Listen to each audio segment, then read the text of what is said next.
Happy Friday, Mavericks. Hope everyone is on their best behavior. Let's make sure we get some notes. If you don't have a pencil, grab a marker. Okay, so for today, we're going to go over circumference and pi.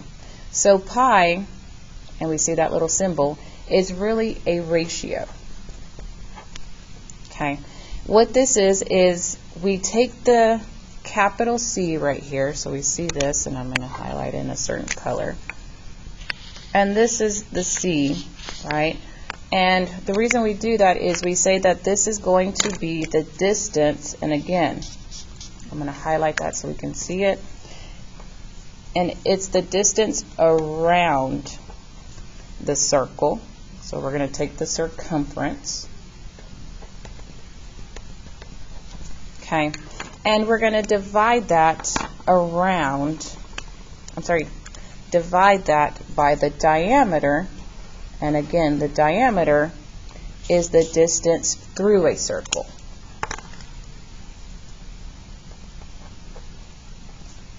And that's called a diameter. And that's what gives us pi. Okay, so we say that about, and so here we see the 3, about 3.14 diameters, a little bit over 3. If I were to take a string and measure it, it'd be about 3 times to go around the circle, gives us 1 circumference. So that's how we get the 3.14. Today, all we're going to do is round it to 3 so that we get an easier answer. Okay, so here's our radius. The radius is going to be the half line. It's from the center of the circle and it's straight to any point that connects to the circle. So we start here, the center, and we go straight. That is the radius. Diameter runs all the way through and the circle goes around. Okay, so if we have the radius here is 8, we have to double it by 2 to give us our diameter. And that's what I need you to write. Okay, so here, this one I see for number 2, if the radius is 8, then my solution is I need to multiply it by 2 to give me my diameter, which would give me 16.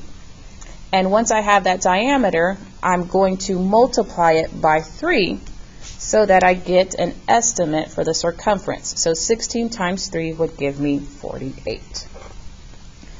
Now number 1, we have the diameter that is 7.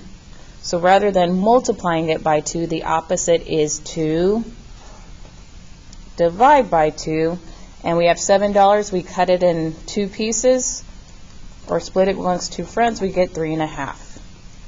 7, and then we go this way, times 3 would give me an estimate of about 21 for the circumference. Okay, so again, if you get diameter, you multiply by 3. If you have circumference, we're going to divide by 3. Here we go. So let's divide that by 3. So 54 divided by 3. And again, let's just work it out on our paper. And we're going to say 54 divided by 3. Okay, goes in 1 time. We bring this down, and then we get here 8. So then we have 18 our diameter, and I'm working backwards, so half of that would be 9 as the radius. Okay, and then 12, again, I'm going to take half of that, and I get a radius of 6. I multiply this by 3 to give me an estimate of about a 36 circumference. Okay. All right, again, make sure you have this filled in. Okay, this is your backside. I want you to continue to practice this. Okay, so again, the radius is double, so that's why we multiply it by 2 to give us our diameter. If I were to measure the diameter, okay, around the circle, it would be a little bit over 3 diameters to give us that circumference. Okay. And if you have to work backwards, again, you know the opposite of multiplying is to divide. All right, the answer key will be up on the table so you can check your work. Okay, today is quite a busy day, so let's make sure we get this. It isn't hard, but it is making sure that we have this correct. You will put this in the box so that 1, I can check that you did your notes. 2, I can also check that you understand how to go from radius to diameter and circumference. all three ways, okay? All right, next, in Schoology. Again, if you don't have your Chromebook, it is low charge, no charge. You ask a friend for a charger to borrow for the class period, or you ask for an alternate paper assignment or a paper copy. So this is what the online looks like, okay? You are going to type in your answers, and then you should be able to see the picture. Okay, so you're converting the radius to diameter and the diameter to radius. Right there. There's our instructions.